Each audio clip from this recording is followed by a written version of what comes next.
Ali cɛdenw kɔni olu fana kaburu nana kɛnɛ in kɔnɔna na u ye match kelen dɔrɔn de perdi contre Petro de Luanda conference nil match laban kɔnɔna na u ka match laban na quart final la u ye sebaya sɔrɔ Rwanda Energy Group Kigali jɛ cɛdenw kan kuru 94 ani kuru 77 an sera ka Ali cɛden kelen dɔrɔn de sɔrɔ Anuwa Omot n'u b'a wele ko Nuni ni Sudan jamanaden don an ka lamɛn. We don't want to get too excited. An tɛ fɛ ka kontaan kosɛbɛ, an tɛ fɛ k'an ka nisɔndiya jira kosɛbɛ fana. An bɛɛ b'a dɔn k'a fɔ match wɛrɛw b'an ɲɛma. An kan ka an banban mun kan. An bɛ fɛ ka taa n'a ye match kelen fo ka taa se final la. Ani stade digi karamɔgɔ coach Kaba fana ye ɲɔgɔn ye. A bɛ ka labɛn kɛ cogo di? A n'a ka cɛdenw an k'u lamɛn.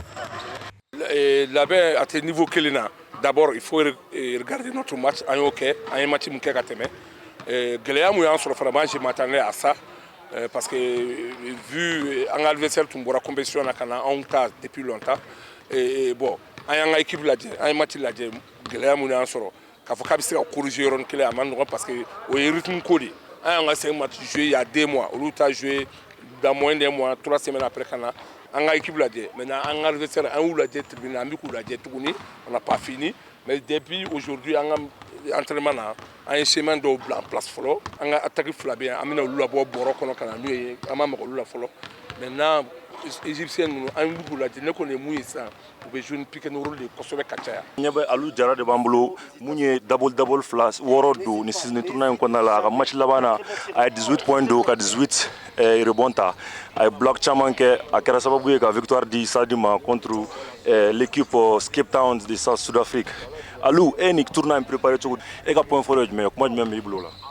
bon moi mené bolo la tiara la ni bara de parce que ani phase follow et éliminatoire ou chama ani difficulté mun yala bon mo ina sigi ka kuma bo karsa balwe tani amano donc ñira willa ni vidéo la je quoi premier tour ni deuxième tour parce que ni a troisième nane sans sabana na ka ke ni sans follow la ka sans fana ñay amano quoi ñira willa ni bara chama c'est pour cela que msega a don to mi ma kono quoi meneru bi jenaw pekenuro la u be ñini konna la ka ballon dima kuma be parce que bi ka capacité don serso sanfla la ni serso dugumana na e ka point fort jumen parce que anya bala ite second terrain wono bi be boli terrain ka kojugu e be entraînement su jumen ke bon ne be entraînement ke ka football an entraînement tiala chama e boli ne rega individualité chama e boli de ani suti nga bara ka chaw yɛrɛ la boli suti nga bara point fort mi nga meneru am ñogon fam entraînement na amba ke kulenga la mati la bina ñambolo quoi anya bala iga dank chaman de top 10 ke basketball Africa League vidéo la c'est je bring spectacle ala ka match labana ye dank do ke mu victoire dawma bon ne ga dank nu tiala ni segana la parce que ne re ye effort ñini ciugum na ka fi be pan tiala ni bara chaman ke nga détente ñin na quoi ndala ton wala barka daw la quoi tiala segana détente ñina me biwina ala no gayen quoi maga anyabala aw nana ni kenen kuna plan men bi bulu wala sa aw kas gange demi final la ani ali de benassa et objectif est kata demi final la alhamdulillah sala ka uteme et ne be fo ngam ko concentrer no ko sabe avec mo nyana gami darom na dan ami barala confiance ko don la réalité c'est sur le terrain la ligue est favori ñan match kadam mais nan duna terrain on c'était favori donc on peut concentrer no moral quand tout bon ni ani Suleiman Berté ani Mamadou Bié Keita a une tournoi préparé tout di Suleiman Berté bon depuis malla on me fait une préparation parce que on me barake a fin kama pour am se ta finale la tout gamna mais ni ala sonama on me c'est infini bon un préparateur physique sta bon semaine on am se ga ke chaîne nani modo la chaîne ça va pour que se ga ambla jam ga nya se ga fanga soro ka se an tout gamna ala ke bibina an seba soro doni mais ali sanga le nu be ma sabati na ala sonama clé flani na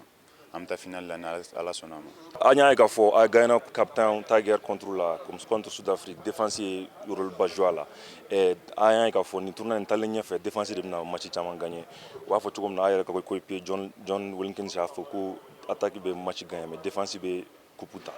bon match bébé no abekele ambolo parce que ni défenseur était ça gagner match na il m'a passé depuis Bamako non un rep ma défense de travail ko jugu ni sera défense que ni match na aka chala fait c'est gagner attaquer dora ko la donne c'est pour cela que un rep défense que pour que ça nga point réduit donné